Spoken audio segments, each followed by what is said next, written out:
खैबर पख्तूनख्वा में Pakistan postal service, आप यकीन करें तारीख की करप्शन हुई है, लेकिन कोई पूछने वाला नहीं है। और ये एक खत है, मैं आपको जनाब स्पीकर दे रहा हूँ, इस पर कार्रवाई की गई। लेकिन यहाँ लगा गया है कि पीबीएस 9 के पोस्ट की कीमत 14 लाख और पीबीएस 7 के पोस्ट के 10 लाख और पीबीएस 2 के पोस्ट की कीमत जो है 8 लाख। ये कौन फरोख्त कर रहा है जनाब स्पीकर? क्यों वजीर मुआवजरात उनसे नहीं पूछते? क्यों खामोश है? ये हमारे बच्चों के साथ क्या हो रहा है? मेरे हल्के में आप 14 अफराद जो है बात रहे हैं, क्लास को शर्म आनी चाहिए। ये क्या मजाक है? कौन के बच्चों के साथ मजाक है? और फिर जो है वहाँ जो राशि बैठे हुए हैं पीएनजी और उनके साथ दूसरे जो ऑफिसर है, सारे खुदा की कसम राशि बैठे हुए हैं, कोई पूछने वाला नहीं है। कम से कम इसको आप भूल कर दें, इसको एफआईए के हवाले कर दें और इस केस को वो ले लें और इनका जांच पड़ताल करें कि इसमें कितनी रिश्वत के बगैर जनाब स्पीकर मलाखंड का बंदा पिशावर का बंदा ठिकरा दिया था। मैं असद महमूद साहब से भी मुतालबा करता हूँ उनसे, उलमा बदनाम हो रहे हैं, दीनी जमात में बदनाम हो रहे हैं, हम बदनाम हो रहे हैं, आप उस पर एक्शन ले लें, इसकी तहकीकात करें। कल मेरी वजारत के हवाले से एक मेंबर साहब ने यहाँ पर बात की, मैं नहीं चाहता था और एक मरतबा पहले भी मेरे पास ये बात आई, लेकिन चूंकि इस फोरम पर नहीं थी तो मैंने उसको जवाब भी मुनासिब नहीं समझा। कल उन्होंने फ्लोर ऑफ द हाउस ये बात की। जहां तक रिक्रूटमेंट की बात है जनाब स्पीकर, कराची में 1 लाख नफूस पर एक पोस्टमैन काम कर रहा था जब मैंने वजारत संभाली। 14 माह के अंदर हमने रिक्रूटमेंट के हवाले से पैसे किए, जो सूरत हाल चलती रही हमारे सामने वो तमाम चीज़ें मौजूद हैं। लेकिन मैं सिर्फ इतना कहना चाहता हूँ कि जब एक मरतबा आपने तहरीक इस्तेहकाक जमा करवा दी और उस पर कमेटी के अंदर एक मसला ज़ेर बहस है, और वहां पर ऐसा तो नहीं है कि मैं कोई जुबानी बात कह दूंगा या कोई और जुबानी बात कह देगा।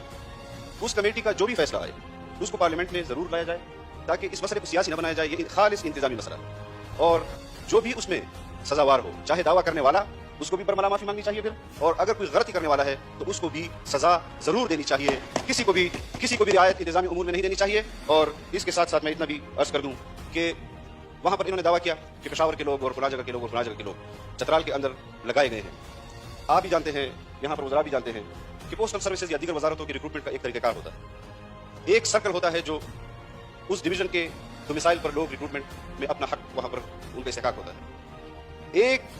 एक डिवीजन का बंदा अगर दूसरी डिवीजन में जिसकी रिक्रूटमेंट पूरे पाकिस्तान में हुई हो, मैं वजारत से मुस्ताफी हो जाऊंगा। लेकिन अगर ऐसा नहीं हुआ तो फिर मैं एक सहूलत देता हूं जनाब स्पीकर आपको, मैं सियासी इंतकाम का कायल नहीं हूं और न मैं जाती चीजों में पढ़ने का कायल हूं। लेकिन 2 बातें कल की गई, एक ये कि नेशनल हाईवे अथॉरिटी के जो प्रोजेक्ट्स थे और दूसरा पोस्टल सर्विसेज के।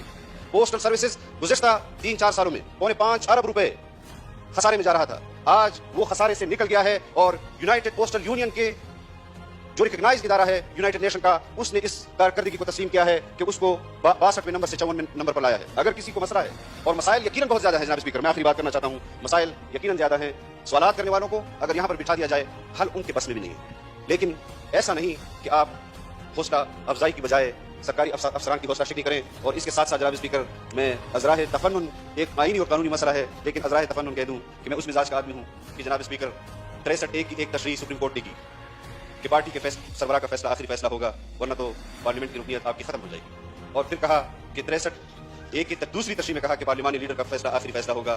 फाजिल मेंबर जिसने कल एक सियासी पॉइंट स्कोरिंग के लिए ये बात की, वो मुझसे भी कह सकते थे, लेकिन उन्होंने ये बात की और मैं कहता हूं उनसे कि ये मेरा मिजाज नहीं है, वरना 63A की पहली तशरीह की जद में भी आप आते हैं और 63A की दूसरी तशरीह की जद में भी आप आते हैं। फिर आप फैसला करें कि वो फाजिल मेंबर, अगर हम सियासी इंतकाम की बात करते तो वो आज आप बताएं कि वो पार्लियामेंट के रुकन रह सकते हैं या नहीं रह सकते। और आज भी फाइनेंस बिल पर उन्होंने वोट करना है, तो फिर उसके बाद भी आप फैसला कर लें कि क्या उनकी रुकनीत इस पार्लियामेंट की बरकरार रह सकती है या नहीं रह सकती। ये बात मैं इसलिए कर रहा हूं जनाब स्पीकर कि हम जमीयत उलमा इस्लाम इस वजारत को इस मुल्क की अमानत समझती है। जहां पर जायज तनकीद होगी वहां पर आपको जवाब दिया जाएगा और मुतमईन किया जाएगा। हमारे लिए दुआ कर सकते हैं तो जरूर करें। हमारे ऊपर बेजा तनकीद और हौसला शिकनी, ये मेरी हौसला शिकनी नहीं है, ये उस इदारे की हौसला शिकनी है कि जहां पर एक पोस्टमैन 1 लाख लोगों को सर्विस दे रहा था और आज अगर उस पोस्टल सर्विसेज को मैन पावर दी जा रही है तो उनको अगर कहीं पर कोई मसला है तो उसको मुताल्लिका फोरम्स में उठाएं और वजारत के कलमदान जिनके पास है, हुकूमत और अफसरान, इंशाअल्लाह वो आपकी इस तशरीह को पूरा करेंगे।